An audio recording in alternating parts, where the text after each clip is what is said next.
Konten udah berbulan-bulan, bahkan mungkin udah bertahun-tahun tapi belum juga monet, belum juga berhasil, belum juga menghasilkan uang dari konten yang diupload di Facebook. Entah itu di Facebook profesional maupun di fanspage. Nah sekarang yuk kita bongkar.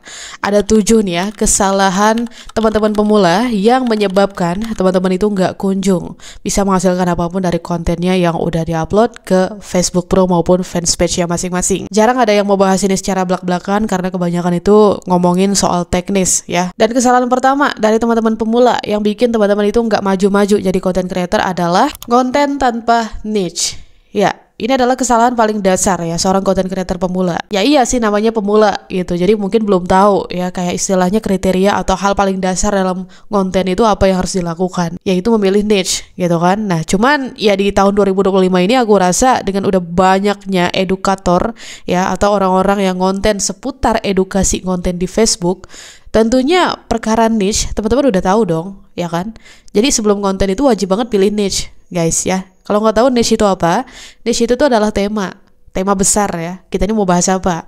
Misal kalau teman-teman pengen ngebahas berita politik, nah itu tuh niche-nya berita politik. Jadi nanti konten-kontennya teman-teman misalnya ngebahas apa? Ngebahas Pak Prabowo misalnya ya, dan kebijakan politiknya ya sebagai presiden gitu kan. Terus juga bisa bahas tentang DPR RI, DPRD dan sebagainya gitu. Pokoknya yang berunsur-unsur politik itu dibahas semuanya gitu karena niche-nya politik tadi. Nah buat yang nggak tahu cara menentukan niche gimana, gampang aja guys. Bisa berdasarkan 3 hal. Bisa berdasarkan hobi, berdasarkan minat, ataupun berdasarkan pengalaman. Berdasarkan hobi apa misalnya? Ya kalau teman-teman suka main alat musik ya udah konten untuk segala skillnya main gitar dan sebagainya seperti Arianara. Yang kedua berdasarkan minat.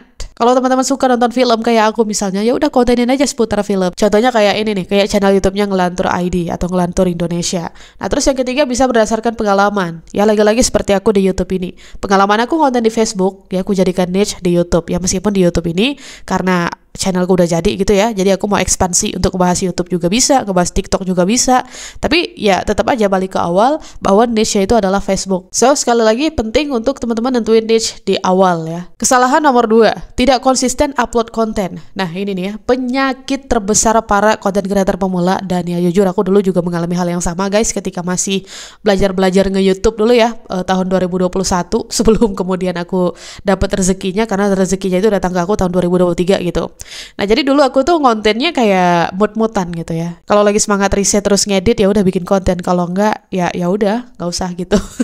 Ya intinya itu tuh nggak teratur lah. Kadang upload, kadang enggak. So pastikan teman-teman jangan kena penyakit ini ya. Konten itu harus konsisten. Tapi teman-teman juga harus perhatikan atau harus catat nih, kalau konsisten itu bukan berarti kontennya kudu tiap hari, enggak juga.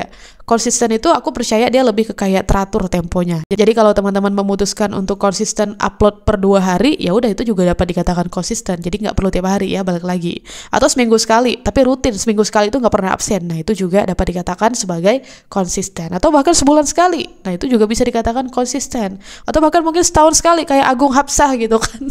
Nah itu juga dapat dikatakan konsisten ya, dengan catatan itu tadi rutin gitu dan temponya bagus gitu. Oke? Terus kalau nggak konsisten bahayanya apa kak? Ya bahayanya itu ya buat kita yang bukan siapa-siapa nih gitu kan kita bukan artis, bukan public figure dan sebagainya kayak gitu kan.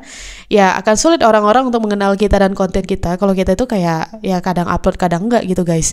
Jadi sebaiknya buat kita para perintis ini ya, bukan pewaris gitu, kontennya harus konsisten ya. Manfaatkanlah itu ya fitur-fitur yang udah dikasih sama Facebook untuk kita bisa menjadwalkan postingan, dan itu biasanya yang aku terapkan. Kesalahan nomor 3, serba berlebihan. Nah serba berlebihan di sini bisa kayak like, komen ke akun orang lain itu kayak nggak ingat waktu gitu ya, sampai jarinya keriting, sampai HP-nya panas, baterainya kembung gitu kan.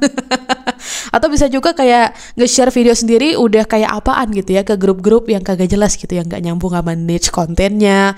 Ya misalnya kontennya tentang film tapi nge-share-nya ke grup dangdut gitu kan, kayak siapa yang peduli kayak gitu. Jadi ya itu dapat dikatakan berlebihan ya guys ya. Dan yang terparahnya itu adalah ketika teman-teman melakukan hal-hal itu secara berlebihan ya, itu bisa dapat teguran dari FB-nya loh. Kita bisa kena pembatasan ya selama sekian jam, sekian menit atau sekian hari gitu kan. Atau bahkan yang terparahnya adalah kita diblokir karena aktivitas berlebihan yang kita lakukan itu terkesan spam bagi Facebook. Nah, kalau aku di sini selalu menekankan bahwa kalau teman-teman melakukan aktivitas-aktivitas itu secara berlebihan ya, interaksi ke sana sini nggak ingat waktu misalnya, itu tuh kayak buang-buang waktu loh guys. Akan lebih baik kalau waktunya itu teman-teman gunakan ya untuk meramaikan postingan sendiri. Jadi kalau ada orang yang komen di postingannya teman-teman aktif tuh balas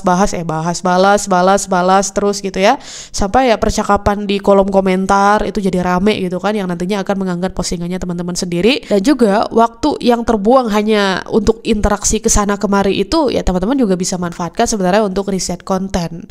Karena ya kita jadi content creator ini kalau nggak riset itu bohong ya.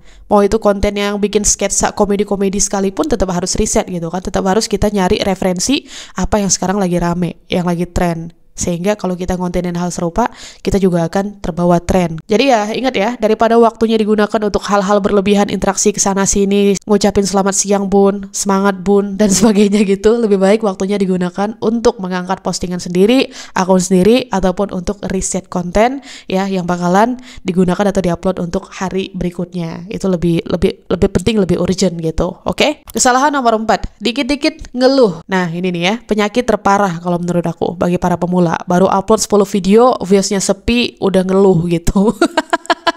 Bayangin ya Mr. Beast aja ya, si raja YouTube, rajanya content creator katakanlah gitu. Dia itu baru viral, baru naik banget konten-kontennya setelah dia upload sekian ratus video loh. Setelah dia upload sekitar 400-an video, baru dia naik tuh. Nah buat teman-teman yang pemula ini nih, yang baru upload 10 video, viewsnya sepi tapi udah ngeluh, aduh, kalian tuh belum berjuang tandanya guys. Ya meskipun aku tahu sih, aku sadar sih konsep bahwa rezeki itu nggak akan kemana. Dan ada aja orang-orang yang baru upload 1 konten, 2 konten, 3 konten itu langsung naik, terus langsung dapat banyak penonton, banyak followers gitu kan, ya ada gitu. Tapi tetap aja ya, dikit-dikit ngeluh itu adalah sesuatu hal yang ya sebaiknya jangan dilakukan lah. Kesalahan nomor 5, malas belajar dan evaluasi.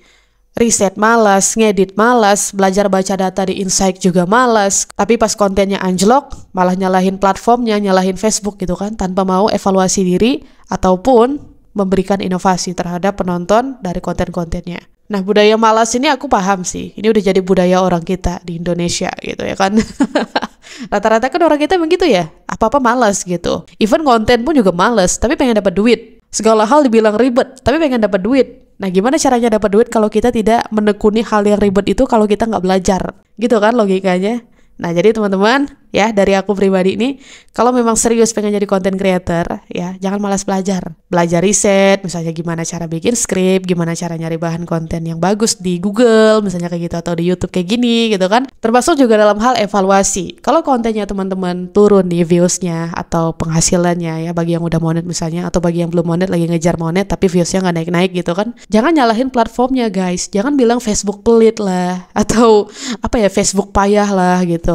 Jangan gitu, tapi teman-teman evaluasi dulu kontennya. Kontennya ini yang kurang apa gitu. Oh mungkin hooknya kurang, CTA-nya kurang, visualnya kurang, audionya kurang. Perbaiki dulu, harus lebih bijaksana, oke? Kesalahan nomor 6, bergaul dengan kreator yang salah. Nah ini nih. Ini selalu aku bilang ke teman-temanku yang konten ya, karena aku juga punya teman-teman yang jadi content creator ya guys ya. Mereka ada yang udah monet, ada juga yang belum. Dari sejak awal mereka belajar konten di Facebook ya, itu aku selalu bilang jangan bergaul dengan sesama pemula. Ya, maksudnya kayak jangan lebih banyak masuk ke circle-nya pemula. Kenapa? Ya karena kan kamu ini pengen sukses jadi content creator. So, bergaullah dengan content creator yang juga udah sukses supaya apa? Kamu bisa menyerap ilmunya dari sana dan energinya dia, gitu. Ini bukan bicara masalah diskriminasi atau pilih-pilih teman gitu ya dalam lingkup konten, enggak. Tapi ya memang kayak gitu guys, sistem seleksi alam gitu. Ya kan teman-teman mungkin pernah dengar teori tentang ini ya, kita bisa menyerap energi seseorang gitu. Jadi kayak kalau kita bergaul dengan misalnya 3 orang yang semuanya sukses, maka kita akan ketularan suksesnya juga, gitu kan.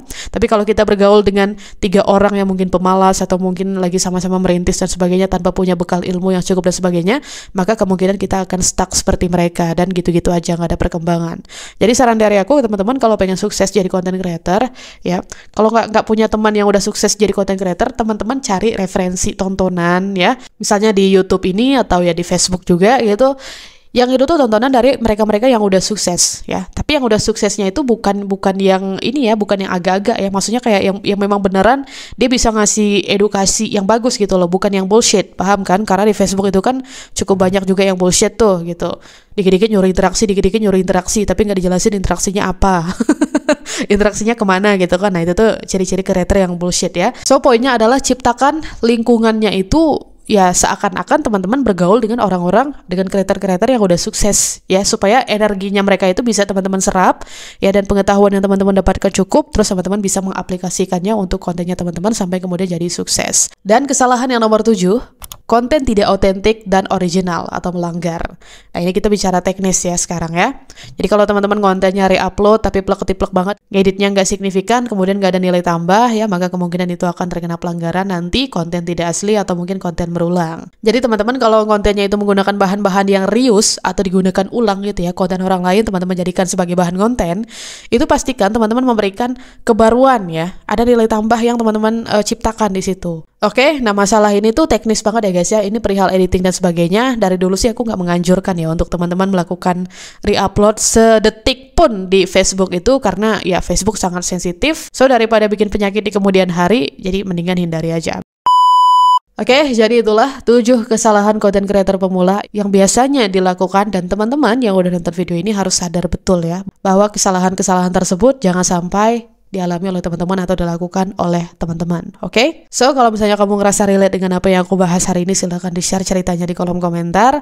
Dan kalau misalnya kamu suka konten ini, silahkan di-like videonya. Kalau suka konten-konten semacam ini lebih lanjut ke depannya, silahkan di-subscribe channel ini supaya aku makin semangat untuk sharing-sharing seputar dunia perkontenan kepada kalian semua. Kita ketemu lagi di pembahasan berikutnya esok hari, insya Allah. Sampai jumpa dan bye-bye.